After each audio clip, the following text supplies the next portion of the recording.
अकोला शहरातील गांधी रोड परिसरात सिटी कोतवाली police station पासून अवघ्या 100 मीटर अंतरावर असलेल्या परिबिंदी घर या दुकानात एका महिलेवर ब्लॅकमेल करून लैंगिक अत्याचार केल्याचा प्रकार समोर आला होता।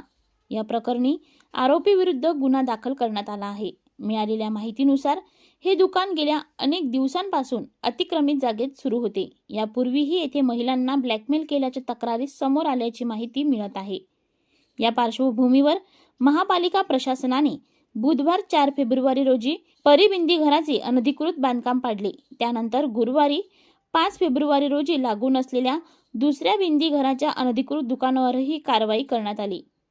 मनपा आयुक्त डॉक्टर सुनील लहाने यांच्या आदेशानुसार ही कारवाई पोलीस बंदोबस्तात पार पडली। यावेळी उपायुक्त विजय पारतवार, क्षेत्रीय अधिकारी राजेंद्र सरफ, अतिक्रमण अधिकारी चंद्रशेखर इंगळे यांच्यासह मनपाचे अधिकारी व कर्मचारी उपस्थित होते।